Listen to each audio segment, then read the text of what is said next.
नमो अरिहन्ताणं नमो सिद्धाणं नमो आयर्याणं नमो वज्रायणं नमो लोये समसाहुणम् जीवं जीवं दव्वं जिणवरवसहेण जेण निड्डिद्धं देविन्दुबिन्दुवन्दं वन्दे तं सर्वदा सिरसा।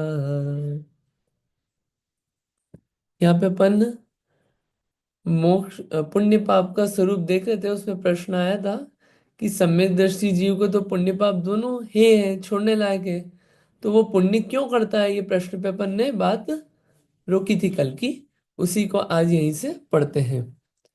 जी पढ़िए उमा आंटी जी।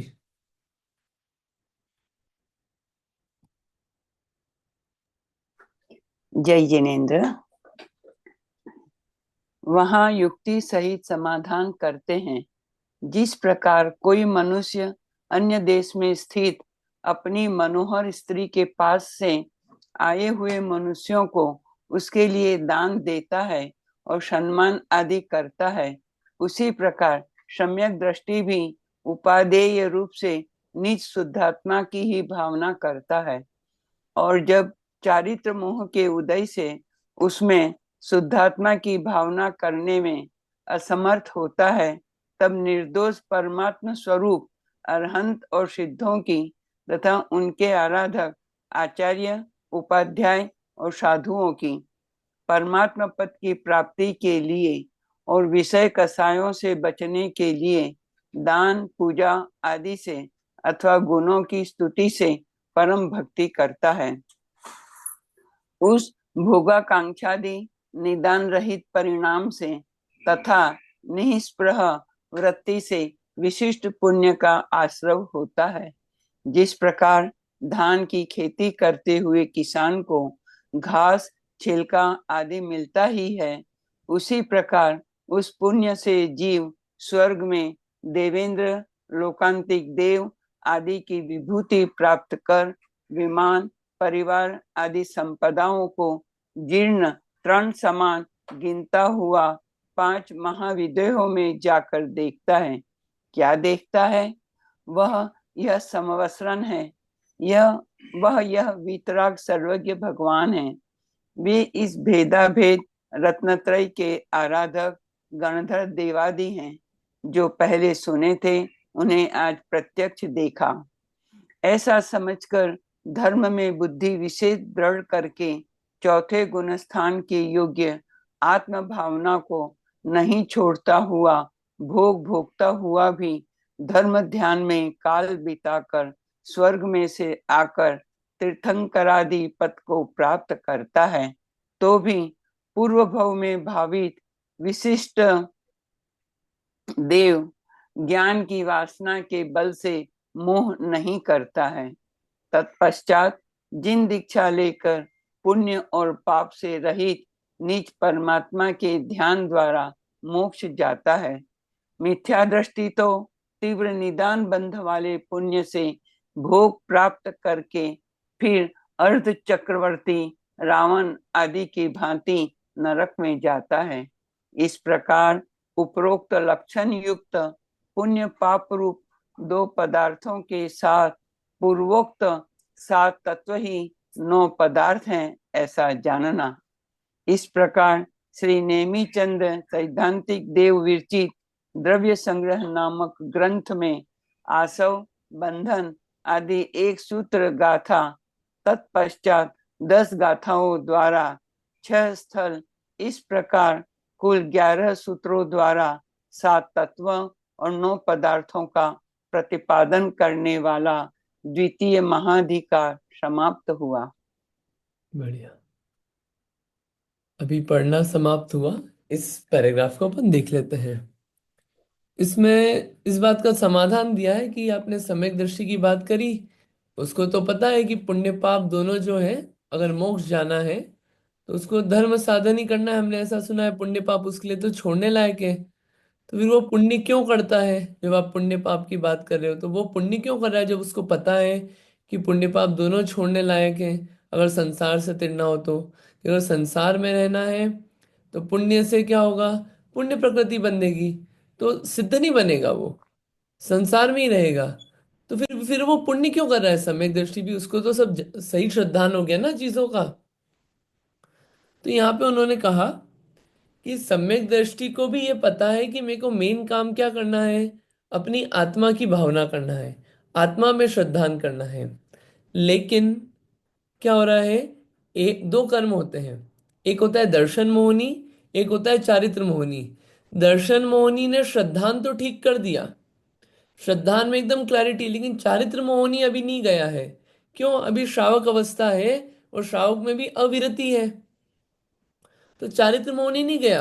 अप्रत्याख्यान, प्रत्याख्यान, संज्वलन, ये सब क्या करेंगे? अपना काम करेंगे ये कषाय, चारित्र प्रकट नहीं होने देंगे। और चारित्र प्रकट ना होने के कारण एक देश चारित्र भी नहीं हो पाएगा, पूर्ण चारित्र भी नहीं हो पाएगा, यथाख्यात चारित्र भी नहीं हो पाएगा।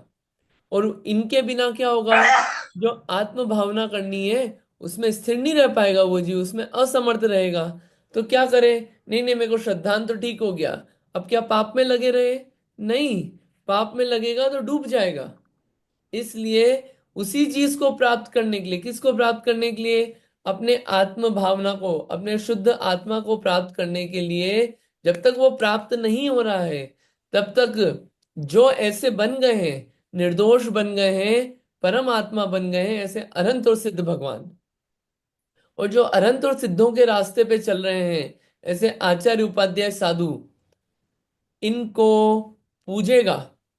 क्यों कर पूजेगा? विषय कषायों से बचने के लिए। पंच परमेष्टि की पूजा हम क्यों करते हैं? पंच परमेष्टि की स्तुति वंदना ये सब क्यों करते हैं? क्योंकि अगर हम ये नहीं करेंगे तो वो समय काय में जाएगा? वो समय जाएगा विषय कषायों में, और काय में जाएगा? और पाप में ही जाएगा। और पाप होगा तो क्या होगा? गड्ढे में ही जाना है। तो कम से कम उतना पुण्य रहेगा तो पाप से बचे। एक चीज ये हुई। और वो जो पाप से बचे अपन, पुण्य में आए, तो क्या है, वो चीजें वैसी मिलेगी। और एक आत्म भावना में स्थिर होने के लिए ये साधन है इंपॉर्टेंट। तो जब तक उसमें लीन नहीं हो पा रहे, तब तक इन सबका सहारा है पंच परमेष्टि का। दान पूजा, दान कर रहे हैं, पूजा कर रहे हैं, स्तुति कर रहे हैं, परम भक्ति, सम्यक दृष्टि भी करेगा। भले ही उसको पता है कि मुझे मोक्ष जाना है, और दोनों ही प्रकृतियां, पुण्य और पाप प्रकृतियां, दोनों ही संसार में ले जाने वाली है, लेकिन फिर भी पुण्य छोड़ा नहीं है करना, पुण्य के कार्य। क्यों? अरे आत्मा में लीन हो जाए तो अपने आप पुण्य पाप दोनों चले जाते हैं, लेकिन आत्मा में लीन नहीं हो पा रहा तो क्या करे? पूजा नहीं करे, भक्ति नहीं करे, और दान नहीं दे। सब देगा, लेकिन ये करते करते हुए भी पता है कि मेरा लक्ष्य क्या है? मोक्ष का। उस भोग आकांक्षा आदि निदान रहित परिणाम से तथा निष्प्रवृत्ति से विशिष्ट पुण्य का आश्रय होता है। वहां पे कोई भोग की आकांक्षा नहीं है दान पूजा करते हुए, कोई इच्छा नहीं किसी भोगों की प्राप्ति की, कोई आकांक्षा नहीं है, कोई निदान बंद नहीं कर रहे हैं। परिणाम कैसे हैं? निष्प्रह वृत्ति है, कुछ नहीं चाहिए, तो विशिष्ट पुण्य का आश्रय होता है। वो एक विशेष प्रकार का पुण्य है। वो ऐसा पुण्य है, वहां पे भावना क्या है? वैसी भावना है जैसी खेती करते हुए किसान को होती है। खेती करता हुआ किसान धान के लिए खेती करता है, किसान को घास छिलका आदि तो मिलते ही है। वैसे ही ये जो सम्यक दृष्टि जीव है, मोक्ष प्राप्ति के लिए, अपनी आत्मा की प्राप्ति के लिए भगवान की भक्ति कर रहा है। पुण्य तो उसको मिलता ही है घास और छिलके की भांति, उसके लिए थोड़ी कर रहा है पुण्य के लिए। प्राप्ति क्या है? मेरा लक्ष्य अपनी आत्मा की प्राप्ति, जितनी भी पूजन पंच परमेष्टि का स्तवन, सब उसकी मुख्यता से है। उसी प्रकार उस पुण्य से जीव स्वर्ग में, अब वो जो विशिष्ट पुण्य मिला उससे क्या हो रहा है? स्वर्ग में इंद्र बनेगा, लौकांतिक देव बनेगा, वहां पे विभूतियां संपदा प्राप्त करके क्या करेगा? पांच महाविदेहों में जा सकता है। और वहां देखता है समो शरण वीतराग सर्वज्ञ भगवान, और वो सब गंधर्व आदि देव, और फिर जो पहले सुना था, पहले देखा था, आज प्रत्यक्ष देख रहा है। ऐसा सब देख के समझ के क्या होता है? उसकी जो धर्म बुद्धि है वो बनी रहती है। ये विशिष्ट पुण्य धर्म बुद्धि को बढ़ाने में और बनाने में मदद कर रहा है। और वो छूटती नहीं है, उसका जो विशेष सम्यक दर्शन चौथा गुण स्थान था वो छूटा नहीं इस कारण। और क्या हुआ? भोग उपभोग मिले सारे, देव वगैरह सब, उसमें भी, उस समय में भी धर्म ध्यान में समय बिताया, और स्वर्ग से आकर क्या करा? तीर्थंकर पद को प्राप्त करता है।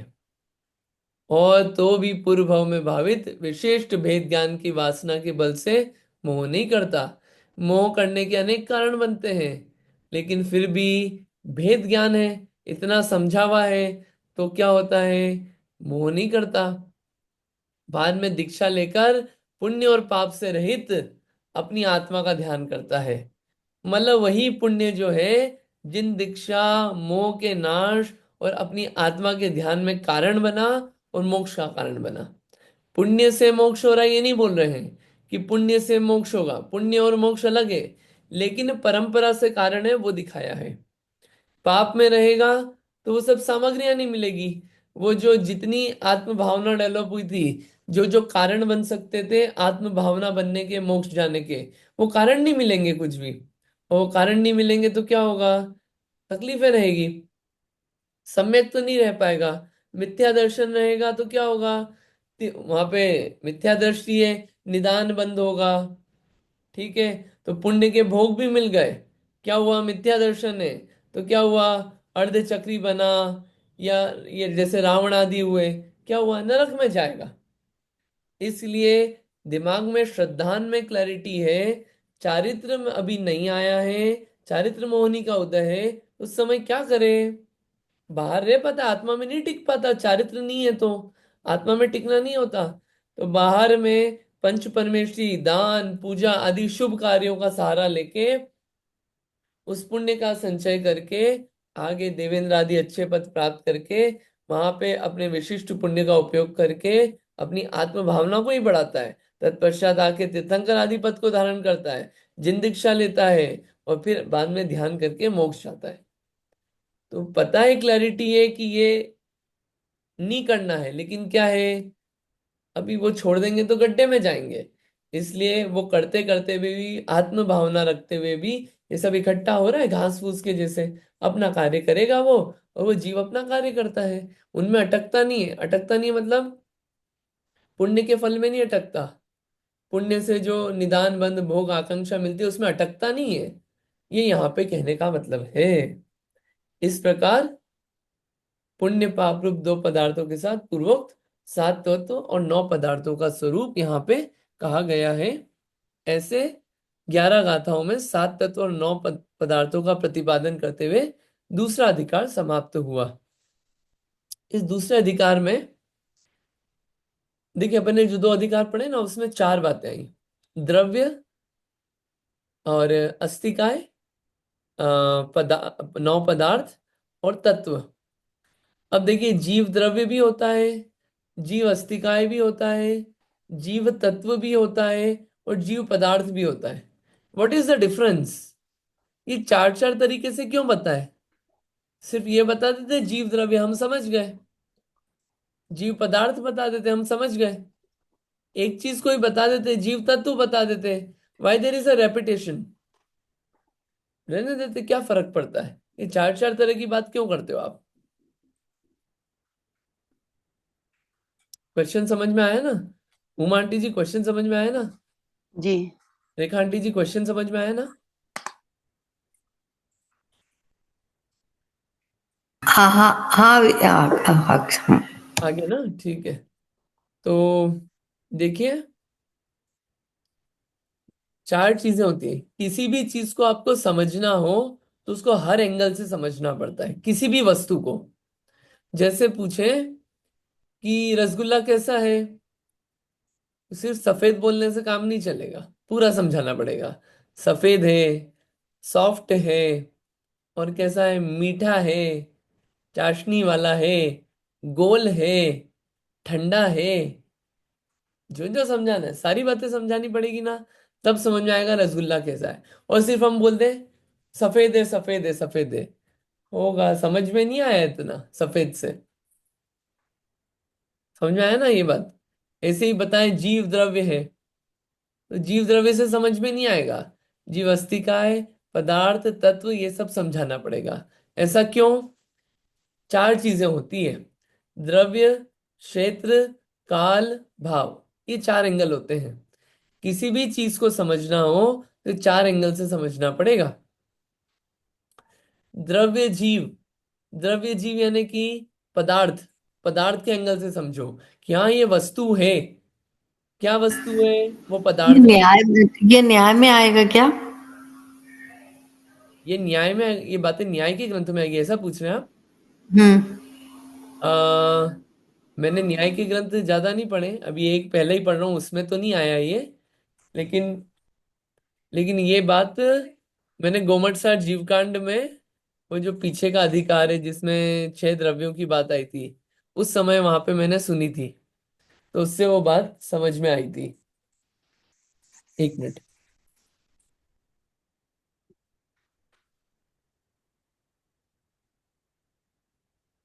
नहीं ये हाँ वैसे हाँ, ठीक है, ठीक है, हाँ ठीक है, नहीं होगा न्याय का फिर। हाँ, हाँ। नहीं नहीं, हो सकता है, मैंने न्याय के पढ़े नहीं इसलिए मैं उसको नहीं बोल रहा हूँ। लेकिन ये इसमें हम्म। द्रव्यानुयोग योग वगैरह में मिल जाता है ये। एंगल है वस्तु स्वरूप समझने के। तो द्रव्य से समझो, द्रव्य यानी वस्तु। तो वस्तु यानी कि पदार्थ, पदार्थ कौन कौन से हैं, तो वो द्रव्य का एंगल बताता है। द्रव्य। क्षेत्र, क्षेत्र यानी कि जगह के हिसाब से। तो क्षेत्र कैसे पता चलता है? अस्तिकाय से। अस्तिकाय बताता है ना कि ये प्रदेश वाला है, बिना प्रदेश वाला है, कितने प्रदेशी है। ये सब क्षेत्र के एंगल से अपन समझते हैं।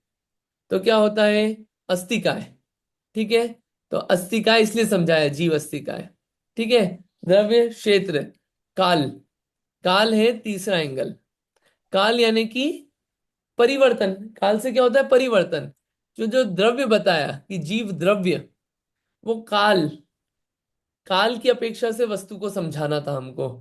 इसलिए द्रव्य की, द्रव्य काल से क्यों रिलेटेड है? द्रव्य कहते किसे हैं? गुणों के परिवर्तन को, परिणमन को। नहीं, गुणों के परिणमन को तो पर्याय कहते हैं। गुणों के समूह को द्रव्य कहते हैं। और गुण किसे कहते हैं? जो द्रव्य के संपूर्ण क्षेत्र और संपूर्ण भागों में, और उसकी पर्याय होती है। और द्रव्य जो होता है बिना परिवर्तन के होता नहीं है, उसमें पर्याय होती ही है। तो परिवर्तन क्या बता रहा है? काल। कि वस्तु में चेंजेस होते हैं, तो वस्तु को द्रव्य बताना पड़ा। ठीक है। चौथा हुआ द्रव्य, क्षेत्र, काल और भाव। तत्व बताना पड़ा, इसलिए जीव तत्व। जो वस्तु जैसी है उसका जो स्वभाव है, उसे तत्व कहते हैं। उसका भाव बताना है ना वस्तु का, तो इसलिए तत्व के एंगल से बताना पड़ा। तो अब ये चारों एंगल से समझा कि जीव द्रव्य कैसा है, कि जीव द्रव्य है, जीव एक वस्तु है, पदार्थ। जीव द्रव्य कितने असंख्यात प्रदेशी है। जीव द्रव्य में संकोच विस्तार की शक्ति है। ये क्षेत्र के एंगल से समझा, जीव समझ में आया ना? काल से, जीव में हर समय परिवर्तन होता रहता है, परिणमन होता रहता है। जीव की पर्यायें होती है। काल का एंगल जीव द्रव्य बता रहा है। और जीव तत्व, कि जीव तत्व कैसा है, जीव तत्व का स्वभाव कैसा है, जीव तत्व जानने देखने वाला है, ये जीव तत्व समझा रहा है। ये चारों बातें समझी, ये तो एक एक लाइन में बताइए। ये चारों बातें समझी तो समझ में आया जीव है कैसा। और वो समझ में आया तो फिर समझ में आएगा हाँ मैं ऐसा दिखने वाला हूं, तो उसकी फील आएगी। इसलिए चारों बातों से वस्तु को समझाया जाता है। ठीक है, थोड़ा क्लियर हुआ? हम्म। नहीं क्लियर हुआ हो तो प्लीज पूछ लेना आप, है ना? डबल से ले लेंगे। ठीक है, तो ऐसे करके अपने 2 अध्याय पूर्ण हो गए। कितनी गाथाएं? 38 गाथाएं पूर्ण हो गई। अब 38 गाथाएं उम्मीद करता हूँ आप लोगों ने याद कर ली होगी। याद करना है इन गाथाओं को। बहुत अच्छी है ये गाथाएं, पढ़ने लायक है। कल एक बात रह गई थी पुरानी गाथा में, अपन ने बोला था कि आज उसको देख लेंगे। ये इसमें आया था, गाथा नंबर, ये मोक्ष का अपन जो पढ़ रहे थे, कि 9 दृष्टांतों से भी मोक्ष के विषय में जानना चाहिए।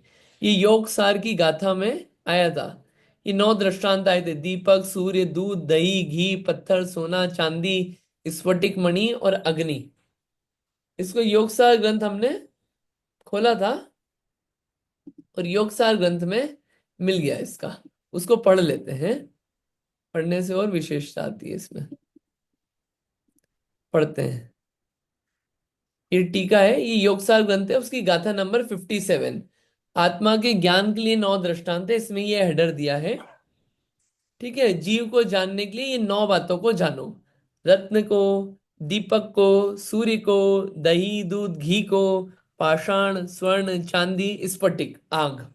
ये 9 चीजें हो गई। पढ़ते हैं एक एक को, फिर समझ में आएगा। पढ़िए, पहला रत्न। रत्न से पढ़िए। जी। हम्म। पहला रत्न। आत्मा रत्न के समान जगत में एक अमूल द्रव्य है, परम धन है। आत्मज्ञानी रत्न का स्वामी सम्यक दृष्टि जौहरी है, जो पहचानता है कि आत्मा परम शुद्ध है, अभेद है, सदा ही ज्ञान ज्योति से प्रकाशमान है, अविनाशी है। स्वयं सम्यक दर्शन रत्नमय, सम्यक ज्ञान रत्नमय व सम्यक चारित्र रत्नमय, रत्नतय स्वरूप है, एक अनुपम रत्न है। कितना बढ़िया दिया है रत्न का उदाहरण, कि आत्मा कैसा है?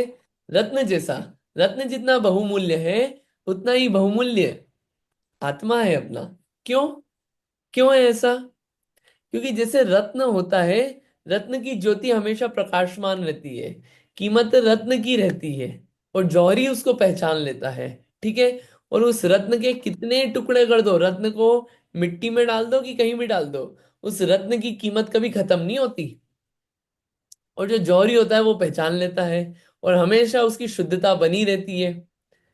ऐसे ही ये जीव है। जीव अमूल्य है। वास्तविक धन जो है, रत्न जो है, ये जीव है। इस शरीर की वैल्यू नहीं है, बाकी चीजों की कोई वैल्यू नहीं है। इस जीव के बिना पदार्थ जितने भी हैं, इनकी कोई वैल्यू नहीं है।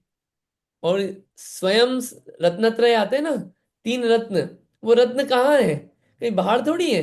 सम्यक दर्शन भी अंदर है, सम्यक ज्ञान भी अंदर है, सम्यक चारित्र भी अंदर है। ऐसे 3 जो रत्न है, अनुपम रत्न, वो अपने अंदर ही है, और अंदर से ही प्रकट होंगे। तो रत्न कौन है? वो आत्मा, इसलिए रत्न का उदाहरण लिया। दूसरा, दीप। दीप। आत्मा दीपक के समान स्व पर प्रकाशमान है। एक ही काल में यह आत्मा अपने को भी जानता है, वह सर्व द्रव्यों को व उनके गुण व पर्यायों को जानता है, तो भी परिज्ञेयों से भिन्न है। यह आत्मा अनुपम दीपक कभी नहीं बुझने वाला है। इस आत्मा दीपक को किसी तेल की जरूरत नहीं है, न कोई पवन इसे बुझा सकता है। यह दीपक सर्वद्रव्य, क्षेत्र, काल, भावों को एक साथ झलकाने वाला है। ये आत्मा का स्वरूप, आत्मा को समझाने के लिए, आत्मा का स्वरूप कैसा है? स्वपर प्रकाशमान। ऐसा गजब का दीपक है कि भले ही जगत के दीपक को जलाने के लिए तो क्या है, तेल लगता है, बत्ती लगती है, बुझ भी सकता है। लेकिन ये आत्मा ऐसा है कि इस आत्मा का ज्ञान जो है, ना कभी बुझने वाला है, ना उसको तेल की जरूरत है, ना कुछ होने वाला है उसको। ऐसा अनुपम दीपक है, जो ज्ञान सारे द्रव्य गुण पर्याय को एक साथ जान लेता है, और जानते हुए भी उस रूप नहीं होता। ऐसा बढ़िया दीपक है, ऐसा आत्मा का स्वरूप है। दीपक का उदाहरण इसलिए। तीसरा। तीसरा, सूर्य। आत्मा सूर्य के समान प्रकाशमान व प्रतापमान है। सर्व लोकालोक का ज्ञाता दृष्टा है। वह परम वीर्यवान है, वह परम शांत है। इसलिए यह एक अनुपम सूर्य है, कभी छिपता नहीं है, किसी मेघ या राहु से ग्रसित नहीं होता है, स्वयं परमानंदमय है। जो इस आत्मा सूर्य को देखता है, उसको भी आनंद दाता है। यह सदा निरावरण है, एक नियमित स्वक्षेत्र में या असंख्यात प्रदेशी होकर किसी देह में या देह के आकार का होते हुए भी लोकालोक का प्रकाशक है। सूर्य जैसे प्रकाशमान होता है, बिल्कुल प्रताप वाला होता है, ऐसे ही आत्मा जो है, वो क्या है? ये आत्मा भी वीर्यवान है, परम शांत है, अनुपम सूर्य है। ऐसा जैसा सूर्य है, वैसा का वैसा आत्मा है। और जो इस आत्मा को देखता है, उसको आनंद मिलता है। यहाँ पे सूर्य की उपमा दी। चौथा। तथा दूध दही घी के समान यह आत्मा है। आत्मा के दूध सदृश शुद्ध स्वभाव के मनन करने से आत्मा की भावना दृढ़ होती है। आत्मा की भावना की जागृति ही दही का बनना है। फिर जैसे दही के बिलाने से घी सहित मक्खन निकलता है, वैसे आत्मा की भावना करते करते आत्मानुभव होता है। जो परमानंद देता हुआ आत्मा को घी के समान दिखता है। आप ही दूध है, आप ही दही है, आप ही घी है। मुमुक्ष को निज आत्मा रूपी गोरस का ही निरंतर पान करना चाहिए। परम वीर्यवान न संतोषी रहना चाहिए। हाँ, वो होना चाहिए, परम वीर्यवान व संतोषी रहना चाहिए। दूध दही घी का उदाहरण आया आत्मा के लिए, क्यों? दूध शुद्ध होता है, ठीक है। उस शुद्ध दूध से क्या बनता है? दही बना, ठीक है, मतलब इंप्रूवमेंट हुआ।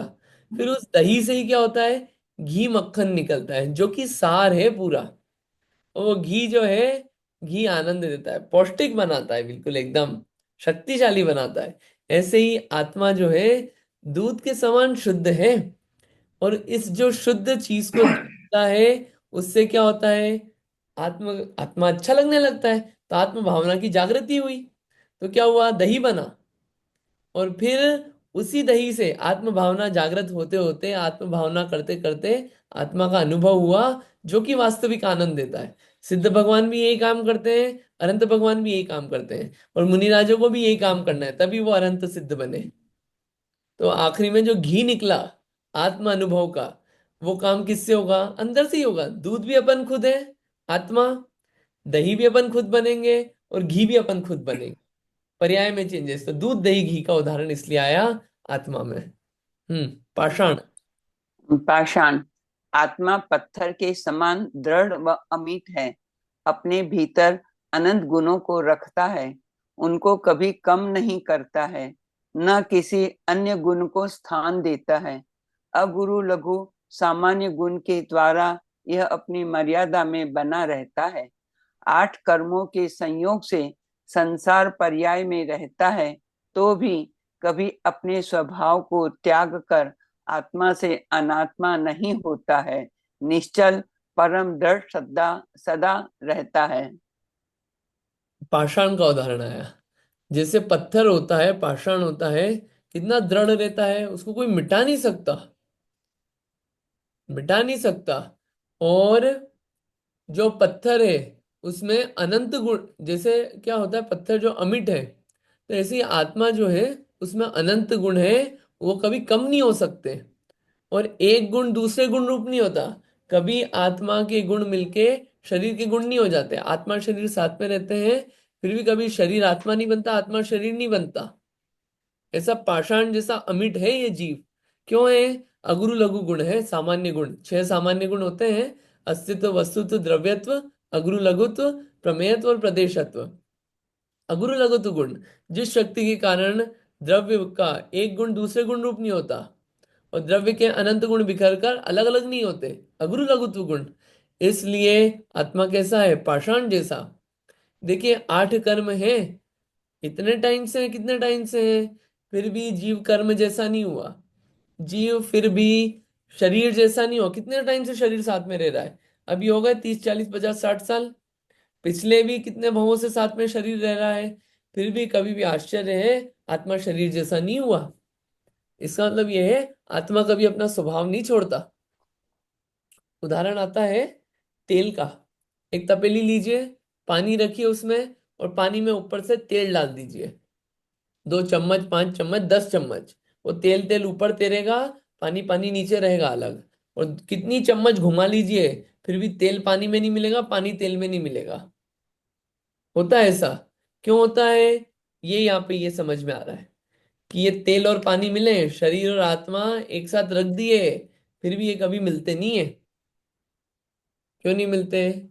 स्वभाव ही नहीं है दोनों का मिलना, तेल और पानी का। ऐसे आत्मा और शरीर का मिलने का स्वभाव ही नहीं है। इसलिए पाषाण का उदाहरण आया।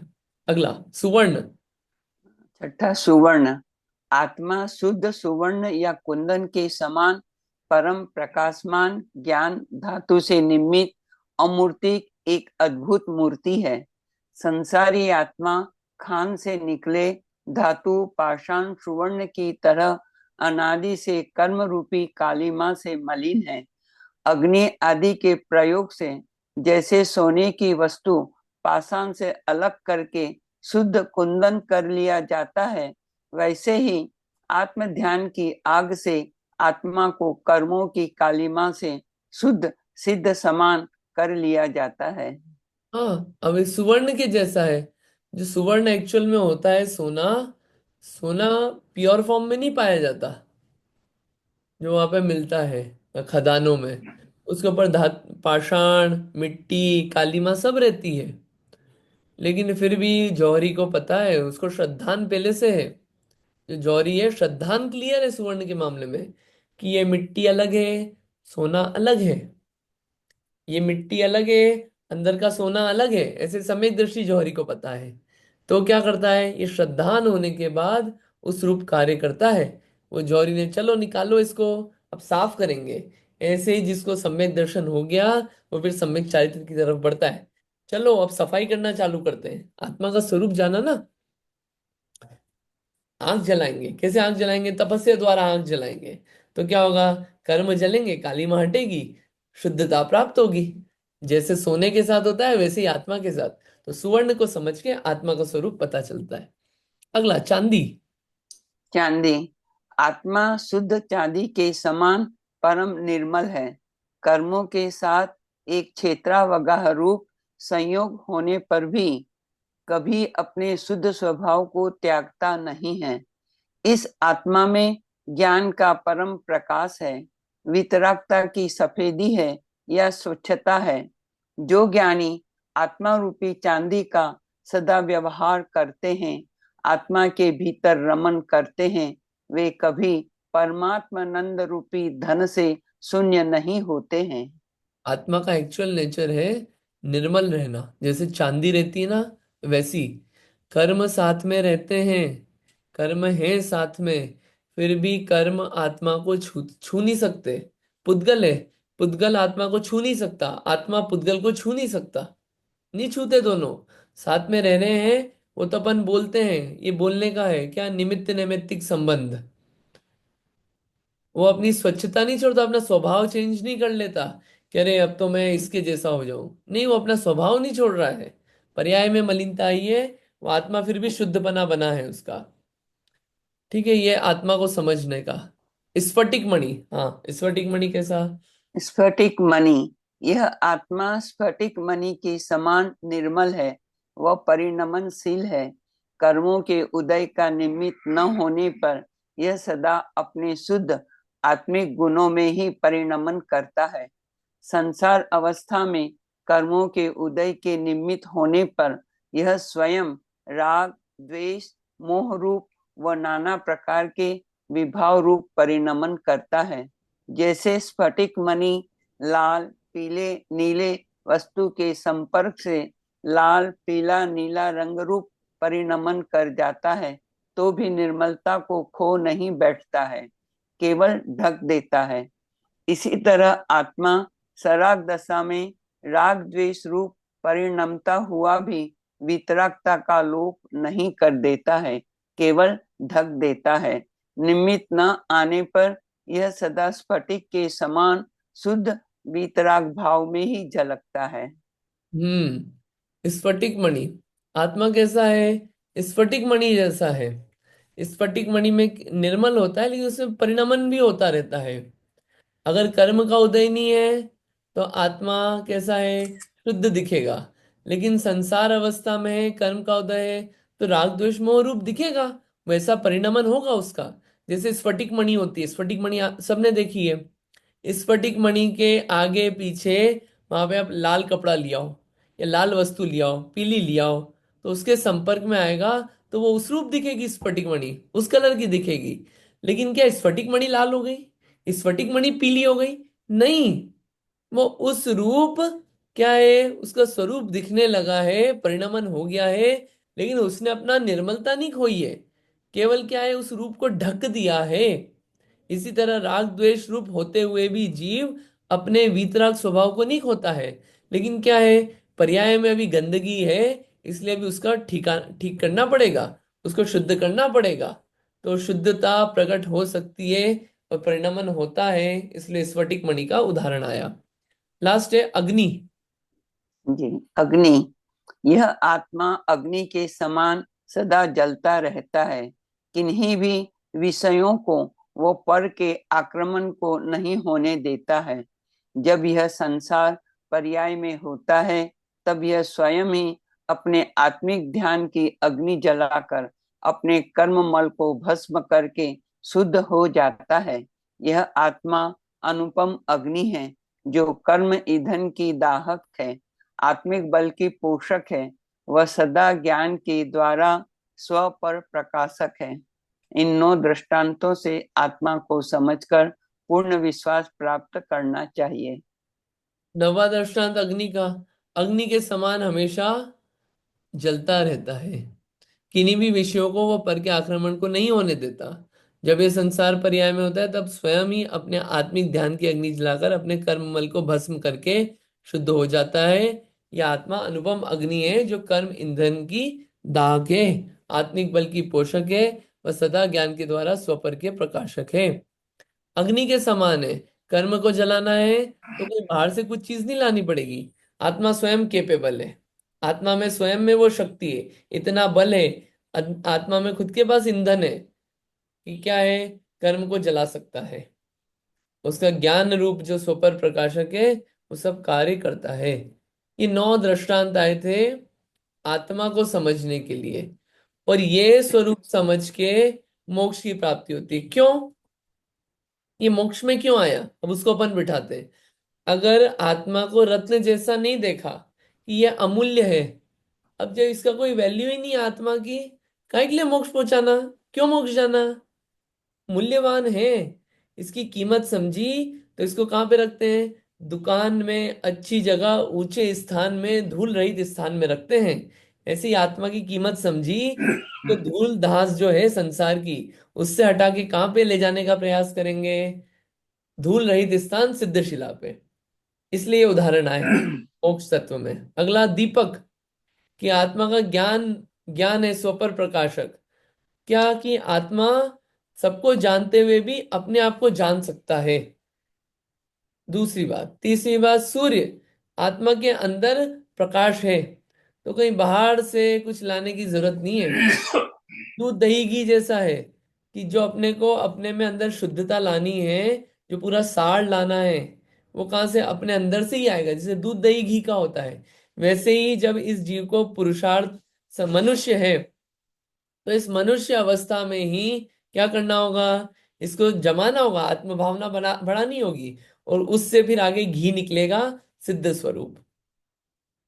आत्मा में ही होगा खुद, कहीं बाहर से नहीं करना है। पाषाण, ये आत्मा भले ही कहीं भी रह ले, किसी भी चीज के साथ रह ले, अपना आत्म स्वभाव नहीं छोड़ता। ये पाषाण से पता चला। स्वर्ण जैसा है, गंदगी अभी दिख रही है सब, लेकिन ये हट सकती है, इस सोने से पता चला, इसलिए मोक्ष अधिकार में आया। चांदी, एक्चुअल में तो भैया शुद्धता ही है इसका स्वरूप, गंदगी रहना इसका स्वरूप नहीं है। तो क्या करो, इसको शुद्ध रूप में पहुंचाओ। और भले ही कितनी गंदगी दिखे अभी, कि राग कर रहा है, इससे गुस्सा कर रहा है, इससे मोह कर रहा है, कर रहा है, ये इसकी गंदगी वाली पर्याय है, लेकिन वो पूरा गंदा नहीं हुआ है। स्फटिक मणि जैसा है, कि जिसके संपर्क में आता है वैसा दिखने लगता है। तो इसको बाहरी चीजों के संपर्क में मत लाओ, अपनी आत्मा के ही संपर्क में रखो, वैसा ही परिणमन कराओ। इसलिए स्फटिक मणि का उदाहरण दिया, बिल्कुल निर्मलता वैसी रहे।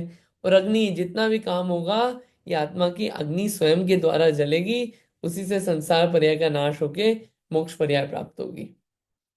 इसलिए ये जितने भी उदाहरण हैं, ये सब अपन ने 9 उदाहरण जो आए यहाँ पे आया था ना, ये यहाँ पे अपन ने पढ़ा था। अन्य भी 9 दृष्टांत मोक्ष के विषय में जानना, ये इसलिए आए, ये आत्मा को जाना, आत्मा को जान के, ऐसा जान के फिर आगे का काम हुआ। ये यहाँ पे ये बात आई थी। ठीक है। 2 विषय और थे। पंचलब्धि, पंचलब्धि की बात आई थी ना, और काल लब्धि की बात आई थी। काल लब्धि में 5 वो समवाय, उस विषय को अपन अगली बार ले लेंगे। अभी टीका पढ़नी है, अभी अपन अगले अधिकार पे नहीं जा रहे। जो 35 गाथा से लेके अपन ने टीका में विशेष बातें नहीं पढ़ी, उसको भी पढ़ लें शास्त्र में से बातें, क्योंकि बहुत अच्छी अच्छी आई है, मुख्य मुख्य बातें हैं। संवर अधिकार में व्रत, समिति, गुप्ति, अनुप्रेक्षा, परिचय, चारित्र, ये सब बातें आई थी। तो उसमें जो मेन बातें हैं, जो नई बातें हैं, उनको अपन पढ़ लेते हैं। व्रत समिति आदि पता है। एषणा समिति जो है, एषणा समिति होती है कि दोष रहित अंतराय टाल के भोजन करना, आत्मचर्या करने के लिए। तो एषणा समिति में देखिए आता है 46 दोष रहित, 14 मल रहित और 32 अंतराय टालना। ठीक है। तो अब ये जो है कि 46 दोष कौन से होते हैं, 14 मल कौन से हैं, 32 अंतराय कौन से हैं, ये सब बातें यहाँ पे आने वाली है। उसी बात को अपन यहाँ पे पढ़ेंगे। तो आहार संबंधी 46 दोष होते हैं, उन दोषों को टाल के आहार किया जाता है। ये तत्वार्थ सूत्र में भी पढ़ा है अपन ने। तो ये तो अपने मुनियों के लिए होगा ना, कि हाँ, अपने मुनियों, लिए भी होगा? नहीं मुनियों के लिए ना, क्योंकि ये संवर और निर्जरा अधिकार में है। तो संवर अच्छा अच्छा। निर्जरा जो है ये हम्म एकता समिति में आ रहा है 28 मूल गुण में। तो वो हम्म। तो उसकी टीका वाली बातें पढ़ रहे हैं, जो कि मूल ग्रंथ में नहीं है।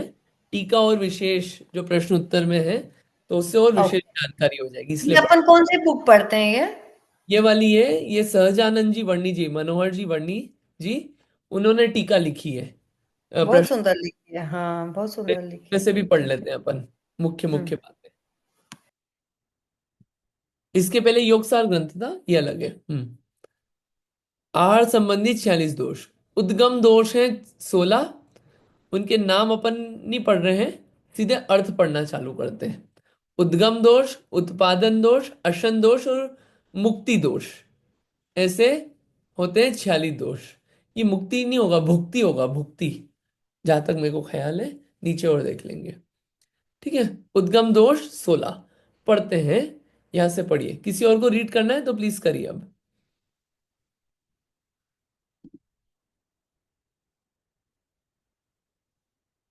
मैं रीड करूं? हाँ जी, करिए प्लीज। कौन सा, 16 या 17? ये 17वां, नहीं 17। 16 से उद्दिष्ट हाँ, दो। उद्गम दोष। आ, उद्गम दोष कौन से है? नहीं नहीं, नाम मत आ, पढ़िए, नाम मत पढ़िए। उद्दिष्ट दोष किसे कहते हैं? उद्दिष्ट दोष किसे कहते हैं? किसी भी वेश वाले गृहस्थों, सर्व पापनियों, सर्व पार्श्वस्थों या सर्व साधुओं के उद्देश्य से बनाए हुए भोजनों को उद्दिष्ट कहते हैं। उद्दिष्ट में क्या दोष हो जाता है? श्रावक की प्रवृत्ति श्रुति संविभाग की होती है। अतिथि संविभाग, ये ऐसा तो लिखा अतिथि, है, ये पुराना अतिथि है। संविभाग की होती है। श्रावक अपने आहार को स्वयं इस प्रकार बनाता है कि वह एक पात्र को दान देकर भोजन किया करे। मुनि इस प्रकार श्रावक के लिए बने हुए भोजन का अधिकारी हो सकता है। इसके विपरीत बने हुए भोजन में आरंभ विशेष होने से उसे उद्दिष्ट भोजन के आहार में सावध का दोष हो जाता है। ये उद्दिष्ट दोष है। मेन परंपरा उद्दिष्ट। तो यही थी कि श्रावक क्या करे। श्रावक तो घर में है, तो क्या करेगा, भोजन भी बनाएगा, स्वयं भी करेगा। लेकिन ये था श्रावक का कि अतिथि संविभाग करेगा, शुद्ध भोजन बनाएगा स्वयं के लिए। और इतना शुद्ध है कि अतिथि का वेट करेगा। अतिथि आके आने का एक टाइम होता है कि सुबह इतनी बजे से इतनी बजे के बीच में अतिथि आ जाते हैं। भोजन के समय में सामयिक से पहले पहले लगभग आ ही जाते हैं। तो पहले इंतजार करता है कुछ देर, कोई अतिथि आ रहे हैं क्या, शुद्ध वस्त्रों में शुद्ध भोजन बना के तैयार है। कोई अतिथि आ गए तो पहले उनको भोजन करा देगा, बनाया अपने लिए था, लेकिन क्या है उसमें से एक हिस्सा जो है वो अतिथि को दे दिया, अतिथि के साथ विभाग कर दिया। अतिथि आ गए तो उनको दे दिया एक भाग, या जितना उनको जरूरत है, और बचा हुआ स्वयं ने कर लिया। और अतिथि नहीं आए तो भी वो प्रोसेस तो वही करेगा कि वेट करेगा, नहीं आए तो स्वयं भोजन कर लेगा। ये अतिथि संविभाग की विधि थी, पहले ये होता था। बहुत से लोग अभी भी बहुत जगह पे ऐसा करते हैं, भले ही कोई मुनिराज नहीं भी हो नगर में, मतलब वो ऐसा करते हैं कि भोजन शुद्ध बनेगा और नीचे घर के नीचे जाके खड़े हो जाएंगे कि कोई आ जाए मुनिराज कभी तो हम तो खड़े रहेंगे। ये हमारा प्रोसेस है, ये हम तो करते हैं, हमारे इतने शुद्ध भाव है। तो हमने क्या है, उद्देश्य किसके उद्देश्य से बनाया है, हमारे उद्देश्य से बनाया है। कोई अतिथि आ गए तो हमारी किस्मत, उनको भोजन करा देंगे। तो इतना शुद्ध भोजन बना के ये कार्य किया जाता है। और अगर ऐसा नहीं हुआ है भोजन बनाने में, तो वो क्या है, उद्दिष्ट नाम का दोष है आहार में। साधिक दोष अगला। साधिक दोष कि वो यदि दोष अपने को लगता है या मुनि महाराज को लगता है? ये जो है ये मुनि महाराज का है, मतलब अपने को तो लग ही रहा है। हम्म ये अभी यहाँ जो वर्णन चल रहा है ये मुनिराज इन दोषों को टाल के करते हैं। ये अपने को तो लग ही रहा है, क्योंकि अपन उस ना अपन शुद्ध भोजन बना रहे हैं, ना आहार लगाने के लिए तैयार है, ना अतिथि समविभाग कर रहे हैं, अपने को दोष लग ही रहा है। यहाँ पे जो वर्णन है ये मुनिराजों की ऐषणा समिति में दोष आ रहा है। ठीक है। अगर वो इस दोष को टाल के काम नहीं कर रहे हैं तो उनकी ऐषणा हम्म समिति में वो अतिचार लग रहा है, दोष लग रहा है। ठीक भंग, है। हाँ भंग नहीं हो रही है, अनाचार होना अलग चीज है, ये अतिचार है। हाँ आगे, सादिक दोष। अभी दूसरा है सादिक दोष। सादिक दोष किसे कहते हैं? यदि दाता अपने लिए पकते हुए भोजन में मुनियों को दान देने के अभिप्राय से और अन्न आदि डाल देने को सादिक दोष कहते हैं। अथवा भोजन तैयार होने में देर हो तो पूजा या धर्म आदि प्रश्न के छल से साधु के रोक लेने को सादिक दोष कहते हैं। हाँ, ये सादिक दोष क्या है कि क्या करा कि श्रावक ने डाल दिया, क्या कि भोजन अपने लिए बना रहे हैं, क्या मुनि भी आएंगे, और थोड़ी सामग्री डाल दी उसमें। हम्म, ये सादिक दोष है। या फिर क्या करें, नहीं नहीं मुनिराज तो आने ही वाले हैं, तो क्या करो, चलो इनसे कुछ प्रश्न पूछ लो अलग से रोक के। ये क्या है, ये सादिक दोष है। मतलब इसमें क्या है कि मुनिराज जो है वो सावध्य से बच जाएं, वो इसका प्रयोजन है। ऐषणा समिति है ना, कि जो हिंसा आदि के कार्य होते थे भोजन संबंधी क्रिया में, उसको मुनिराज टालते हैं कि उनके निमित्त से बनाओ, उनके लिए बनाओ, ये सब अगर उनको ख्याल में हो तो वो इन सब दोषों को टाल के भोजन करते हैं, आहार करते हैं, ये ऐषणा समिति पालन करने के लिए। सादिक में वही दोष है, इस आरंभ में भी साधु का निमित्त हो जाने का दोष हो जाता है, तो इन दोषों को टाल के करते हैं। अगला, पूति दोष। पुति दोष। पुति दोष किसे कहते हैं? पुति दोष के दो प्रकार है। अप्रासुमिश्रण पुति कर्म कल्पना। प्रासुक वस्तु में अप्रासुक वस्तु मिला देने को अप्रासो मिश्रण कहते हैं। और ऐसी कल्पना करने को कि इस बर्तन द्वारा अथवा इस बर्तन में पके हुए भोजन का या अमुक भोजन का दान जब तक साधुओं को न होए जाए तब तक उसका उपयोग नहीं किया जाए, बुद्धि कर्म कल्पना दोष कहते हैं।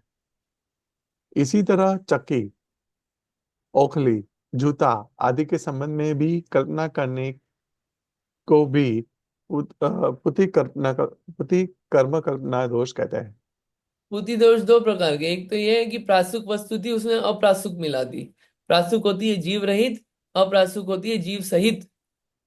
भोजन प्रासुक ही दिया जाता है मुनिराजों को, तो प्रासुक में अप्रासुक मिला दिया, ये दोष है, पूति दोष है ये भी, अप्रासु मिश्रण। और पूति कर्म कल्पना, अच्छा ये मेरे नए बर्तन आए हैं चांदी के, जब तक इसमें मुनिराज को भोजन नहीं देंगे तब तक हम इस बर्तन का उपयोग नहीं करेंगे। ये पूति कर्म कल्पना दोष, मतलब मुनिराज के निमित्त से हिंसा दोष नहीं हो जाए, इसलिए मुनिराज जो है, अगर मुनिराज को ये बातें ख्याल है तो वो क्या करेंगे, वो उस ऐषणा समिति का पालन करके इन दोषों को टालेंगे। ठीक है। मिश्र दोष। मिश्र दोष किसे कहते हैं? प्रासुक भी आहार हो तो भी यदि पांखनियों और गृहस्थों के साथ साथ साधुओं को देने की बुद्धि से बनाया हुआ भोजन हो तो उसे मिश्र दोष सहित कहते हैं। ये जो आपने प्रासुक आहार बनाया तो क्या करा, जो पाखंडी थे, असंयमी थे, क्या करा, उनको भी दिया और साधुओं को भी दिया, वो भोजन है, तो उसमें मिश्र दोष है। क्यों? क्योंकि इसमें असंयमियों के स्पर्श, दीनता व अनादर आदि होने का दोष हो जाता है, ये मिश्र दोष। प्रारब्ध दोष। प्राबुद्ध दोष किसे कहते हैं? प्राबुद्ध दोष दो प्रकार के होते हैं। एक तो बादर प्राबुद्ध और दूसरा सूक्ष्म प्राबुद्ध। ऐसा संकल्प करने के भी अमुक महा आदि की अमुक तिथियों को अतिथि समविभाग व्रत पालूंगा, फिर उस तिथि के बदले पहले या बाद में दान देना, वो बाधा प्रभुत दोष है। ऐसा संकल्प करने के कि दिन के पूर्व भाग में, उत्तर भाग में पात्र दान करूंगा, फिर उस समय के बाद या पहले पात्र दान करना सूक्ष्म पात्र प्रभुत दोष है। संकल्प किया था किसी दिनों का, तिथियों का, कि इस दिन में अतिथि समविभाग व्रत पालूंगा, उसके बदले आगे पीछे कर दिया। वो सब क्या है? प्रारब्ध दोष है। प्रारब्ध दोष में क्या दोष है? इस वृद्धि हानि से परिणामों की संश्लेषता उत्पन्न हो जाती है। अगला है बलि दोष। बलि दोष क्या है? यक्ष पितरादि देवता के लिए बनाए हुए आहार में से बचा हुआ आहार यतियों को देना बलि दोष है। तथा बचे हुए अर्घ्य जलादि के यतियों की पूजा करना बलि दोष है। ये तो समझ में आ ही गया। समझ में? हाँ। न्यस्त दोष। यह दोष जिस बर्तन में भोजन बना गया हो उसमें से निकालकर कटोरी आदि में रख कर अपने घर या परगृह कहीं रख देने को व्यस्त दोष कहते हैं। हम्म। न्यस्त में क्या दोष हो जाता है? इसमें दो दोष हो जाते हैं। एक तो नया आरंभ हुआ, और फिर उसमें से यदि कोई दूसरा दातार उसको दे तो उसमें गड़बड़ी भी हो सकती है। इसमें बोल रहे हैं न्यस्त दोष में कि जिस बर्तन में भोजन बनाया हो उसी में रखे रहने दो उसे। उसे निकालकर कटोरी आदि में रखकर अपने घर या परग्रह कहीं रख देने को न्यस्त दोष कहते हैं। ये थोड़ा सा एकदम क्लियर नहीं, 28 नंबर का न्यस्त दोष मुझे, तो इसके बारे में तो विशेष नहीं बोल पाऊंगा, इसको देखना पड़ेगा। प्रादुष्कृत दोष। हम्म। प्रादुष्कृत दोष दो प्रकार के होते हैं। संक्रम प्रकाश, साधु के घर या जाने पर भोजन के पात्र आदि को एक जगह से दूसरी जगह ले जाना, जो संक्रम पादुष्कृत कहते हैं। साधु के घर आ जाने पर किवाड़ मंडप आदि दूर करना, भस्म या जलादि के बर्तन आदि साफ करना, दीपक जलाना आदि प्रकाश दोष है। यहाँ पे प्रकाश और संक्रम दोष ये कि आप हम्म, क्या कर रहे हो? बर्तन आदि धोने लग गए, साधु आ गए उसके बाद। हम्म, साधु के आने पे किया ना आपने, वहां पे हम्म, मंडप किवाड़ आदि कुछ थे तो उसको दूर कर रहे हो। वो जितना भी हो रहा है वो सब क्या है? प्रादुष्कृत दोष है। दीपक जला रहे हो, ये प्रकाश दोष है। ये जितना हम्म, भी है ये सब प्रादुष्कृत दोष में आता है। हम्म, क्योंकि इसमें क्या हो रहा है? नैमित्तिक दोष है ना, उनके निमित्त से ये कार्य हो रहा है, तो वो उसमें इन दोषों को वो टालते हैं। प्रीत दोष। जब साधु भिक्षा के अर्थ घर आए, तब वो गौ आदि सच्चित द्रव्य या सुवर्ण चांदी आदि अचित द्रव्य देकर भोजन लाया जावे, उसे कृत दोष कहते हैं। हम्म। हम्म। हाँ, आगे प्रामित्य। प्रामित्य दोष दो प्रकार के होते हैं, वृद्धिमत और अवृद्धिमत। हम्म। ब्याज पर उधार लाए हुए अन्न को वृद्धिमत प्रामित्य कहते हैं, और बिना ब्याज के उधार लाए हुए अन्न को अवृद्धिमत प्रामित्य कहते हैं। इन दोनों प्रकार के प्रामित्य के आहार देने को प्रामित्य दोष कहते हैं। उधार लिया हुआ है। हाँ, ये प्रामित्य दोष क्या है? कि आपने उधार पे पैसा लिया और उससे आहार करा रहे हो। तो हम्म, वो क्या है? अगर उधार पे लिए हुए पैसे से आहार करा रहे हो तो वो अयोग्य है। क्योंकि मतलब आपको दया नहीं है उस जीव पे, बेचारा उधारी ले लेके तो अपना काम चला रहा है, और उसके आप भोजन करके आ गए। कष्ट में है ना व्यक्ति, तभी तो उधार ले रहा है। तो वो क्या है? वो प्रामित्य दोष है। मतलब जितने भी दोष हैं, ऐषणा समिति, समिति यानी कि हिंसा आदि पापों से बचना, उनकी रक्षा करना। हिंसा आदि जो पाप है, अहिंसा व्रत की रक्षा करना। तो अहिंसा आदि आरंभ आदि कार्य जो हिंसा आदि आरंभ कार्य है, वो होंगे ना।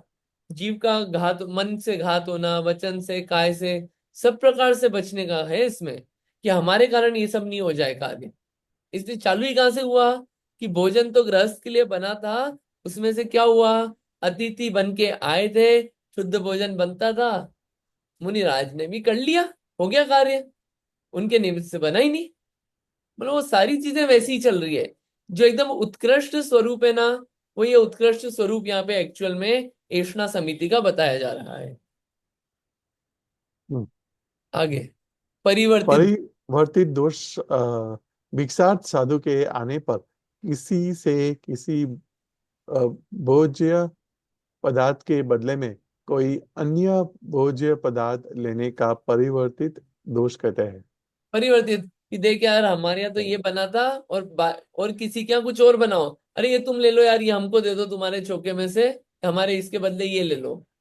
ये क्या है, ये भी दोष है, कि इससे संक्लेश उत्पन्न होता है, देने वाले को संक्लेश उत्पन्न होता है। ये सब बदला बदली करना, उसमें बहुत संक्लेश रूप परिणाम होते हैं। और ये साधु के आहार के निमित्त तो हो, वो क्या है, इसलिए दोष रूप बताया गया है। हम्म। तो ये जो थे, हाँ, निषिद्ध दोष भी पढ़ लेते निश्चित। कोई चीज किसी के मना करने पर भी साधुओं को आहार के लिए दी जाए, वो निषिद्ध दोष कहते हैं।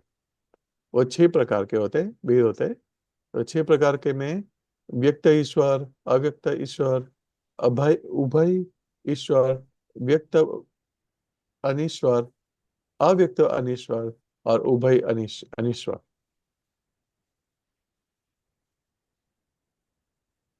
हैं। हाँ, ठीक है, कोई चीज किसी के मना करने पर भी साधुओं को आहार के लिए दी जावे, तो उसे निषिद्ध दोष कह रहे हैं। कोई बोल रहा है कि ये साधुओं को मत देना, तो क्या हम्म, करा, फिर भी अपन ने क्या करा, उसको दी। इसको हम्म, विशेष इस वाले को देखना पड़ेगा, ये दो मैंने नोट कर लिए हैं, निषिद्ध और ऊपर वाले को, इसको थोड़ा और उदाहरण के साथ देखेंगे। हम्म, ये पढ़िए, अभियत दोष किसे कहते हैं। अंकित अंकित, दोष लगना तो ठीक है, दोष जैसे हमको भी अपने को भी लगते हैं, तो इससे पाप का बंद होता है या दोष लगने से होता क्या है? दोष से कि जो ये 28 मूल गुण है, जिससे साधु पद जो है वो स्थिर रह पाता है।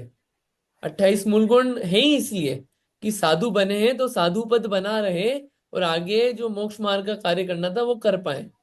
अब नहीं, उसमें वो भी ठीक है, वो साधु का नहीं पूछ रही मैं, जैसे अपने लिए पूछ रही हूँ कि अपन ने जैसे कोई ना, व्रत लिया है, सौगन ली है और समहाउ वो टूट जाती है कोई रीजन से, तो वो हम्म, दोष लगता है, तो दोष में होता क्या है? हाँ, दोष, अगर अगर अपन दोष में मतलब दोष में होता है कि, मतलब दोष लगने से क्या हो रहा है, आप ऐसा बोल रहे हैं। हाँ, पाप का बंद हो रहा है या मतलब कि, I think, I don't know हाँ, एक्चुअली। पाप का हम्म। बंध एक चीज है, लेकिन उसके अलावा क्या है कि वो हम्म। दोष होगा। तो अगर दोष लगते रहेंगे तो होगा ये कि वो जो अपन ने चीज, अच्छी चीज ग्रहण करना चालू करी थी, अच्छे नियम वगैरह, वो क्या लगेगा, हाँ। ठीक है, दोष लग ही रहे हैं, उन दोषों को दोष जैसा फील नहीं किया या दूर करने का ट्राई नहीं किया, तो एक टाइम हाँ, पे होगा कि पूरे ही खत्म हो जाएंगे। और पूरे ही खत्म हो गए क्या तो खत्म क्या हो होगा, जाएंगे? क्या खत्म हो जाएंगे? पूरा ही वो नियम खत्म हो जाएगा। क्योंकि राइट, दोष राइट, लगे ही राइट। जा रहे, लगे ही जा रहे, लगे ही जा रहे, अपने को कुछ है ही नहीं, ना गिल्ट है, ना उसका पश्चाताप है, ना उसका अपन ने कुछ प्रतिक्रमण या उसका त्याग किया। लगे जा रहे, लगे जा रहे, चलता है। अब तो फिर क्या होगा, नियम के प्रति उदासीनता हो जाएगी, क्या हाँ, हाँ, ठीक हाँ। है नियम है। और फिर क्या होगा, नियम टूट जाएगा पूरी तरह, नियम पूरी तरह टूट गया, तो जिस कारण से अपन ने नियम लिया था कि कुछ अच्छा काम करें, पाप से बचें, पुण्य की तरफ आए, धर्म को अपनाएं, वो सब हम्म। तहस नहस की तरफ जाता है। तो एक छोटी सी चीज जो है वो आगे बढ़ाती जाती है। इसलिए ओके। दोषों को अच्छे से बताते हैं, दोष अच्छे से जान लो, कहीं भी लगे तो उसको हटाने का ट्राई करो, इसलिए इतनी डिटेल में दोष बताते हैं हर जगह, साधुओं के हों या श्रावक के हों। हाँ, जो अभी तो मुनि के बताया उसमें तो हम भी सारा दोष करते हैं, हम भी इधर से उधर चौके से ये सामान ले जाते हैं, वो हाँ, सामान ले जाते हैं, वो ये, करते ही ना। हाँ, ये श्रावकों के समझने के लिए है, और मुनिराज को अगर ये ख्याल में आ जाए चीजें, तो वो इन चीजों का ध्यान रखते हुए, कि अगर उनको ये ख्याल में आ गई चीजें, वैसे तो विश्वास होता है गृहस्थ पे, क्या, ये गृहस्थ है, सदगृहस्थ है, मन शुद्धि वचन शुद्धि काय शुद्धि बोल रहा है, और सारी शुद्धियां बोल रहा है, पड़गान भी कर रहा है व्यवस्थित, तो हाँ, ये सब शुद्धता से हुआ है। अब जब बनेगा तो देखने तो आएंगे नहीं वो, यहाँ पे एक विश्वास वाला कार्य भी चलता हाँ, है। जब तीनों शुद्धि बोलते हैं तो वो निश्चित हो जाते हैं कि हाँ हाँ भाई ठीक है, सब हाँ, कुछ लेकिन बढ़िया अगर है। उनको पता है कि कहीं कुछ गड़बड़ है, अगर उन्हें अब देखना किचन में भी दृष्टि, मतलब एकदम उनको क्लैरिटी रहती कहाँ क्या चल रहा है, भले ही ऐसे देखते नहीं लेकिन फिर भी कहीं प्रासुक हाँ। प्रासुक रख दिया उनके सामने, तो हम्म। वो नहीं लेंगे चीज वो वाली। कहीं आपने नल चला दिया, कुछ धोना धाने का काम करने लग गए, वहीं कुछ हम्म। बनाने लग गए, तो वो सब दोष लग जाएंगे उनकी चर्या में, तो वो उस चीज को नहीं लेंगे। और ऐसी हाँ, और उनको इतना जो जो जिन मुनि महाराज को घास का रहता है कि इतने घास लेने हैं, वो भी वो अपन उनको पागल नहीं बना सकते, बोलते इतने हो गए मेरे। हाँ। हाँ वो सब हम्म। चीजें भी, तो वो सब या क्या है, वो सब चीजें वो उनको कैसी पालन करना है, इसलिए बता दी 46 दोष कि इन बातों का ध्यान नहीं, रखना। पर ऐसे बहुत शावक शावक लोग तो बहुत करते हैं, उधर के चौके में से ये लिया है, कोई अपने घर से बना के ले आता है और कि हाँ मेरे घर से शुद्ध बना के लाई हूँ, मैं दूंगी, तो देते हैं लोग, ऐसे करते हैं एक्चुअली। हाँ वो तो वो क्या है वो, यहाँ पे जो मेन 46 दोष बताए एकदम जो उत्कृष्ट चर्या है, वो उत्कृष्ट चर्या यहाँ पे बताई है कि कैसी होना चाहिए कि दोष नहीं लगे। और वो फिर कौन से दोष कहाँ तक कितने क्षम में है, कहाँ क्या है, वो और प्रायश्चित के ज्ञाता जो हैं वो ज्यादा जाने, और जो इसका विशेष ज्ञान रखते हो। लेकिन ये तो मुख्य रूप से कि निर्दोष चर्या कैसी होती है वो बता रहे हैं यहाँ पे, है ना। आई थिंक टाइम हो गया है, तो अपन ये जो है अभियत दोष यहाँ से अगली बार पढ़ लेंगे, वो बेटर रहेगा। आपको कुछ कहना है रीता आंटी जी, प्लीज बताइए, बाकी अपन 40 प्रश्न से अगली बार देखेंगे। हाँ बिल्कुल।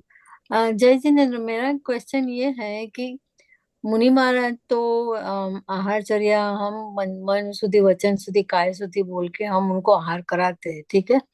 बट उनको तो पता नहीं है ना कि हमने बिल्कुल सच्ची में मन शुद्धि वचन शुद्धि काय शुद्धि से किया है आहार और उनको दे रहे हैं कि नहीं। तो दोष तो हमको ही लगेगा ना, श्रावक को लगेगा, राइट? मुनि महाराज को कैसे लगेगा दोष? देखिए क्या है, ये जो दोष बताए ना, ये जो अभी दोष चल रहे हैं हाँ। हाँ गृहस्थों के कारण हो रहे हैं, गृहस्थ को तो दोष लगेगा ही, लेकिन अगर मुनि बिल्कुल। महाराज को पता है कि ऐसी कुछ चीज हुई है तो he will take care of it. अब अगर उनको पता नहीं है, और आपने तो मन शुद्धि वचन शुद्धि काय शुद्धि बोला है, तो वो हाँ। तो एक ट्रस्ट फैक्टर होता है ना, वैसा थोड़ी होगा कि अब आहार देते देते घर का एक आदमी चला गया पास के घर में और लेके आ गया, तो पीछे पीछे हाँ। थोड़ी जाएंगे कि घर का आदमी कौन कहाँ क्या है। और बहुत हाँ। प्रैक्टिकली भी वो चीजें चलती है, तो वहां पे उनको दोष नहीं लगेगा कि उनको ख्याल भी नहीं है कि तुम पीछे क्या कर रहे हो। तो उनको अगर हाँ। ख्याल आ गया तो कहीं भी भनक हाँ। लगे इस चीज की, तो वो अपनी ऐषणा समिति का पूरी तरह पालन करेंगे। ये तो वो है कि पता है ये चीजें, तब पता चल गई और फिर भी कर रहे हैं, तो दोष लग रहा है। बिल्कुल। हाँ। तो ये वो प्रैक्टिकलिटी और वो दोनों चीज का यहाँ पे संयोजन है। हाँ। ओके। Thank you. बाकी कल देखते हैं।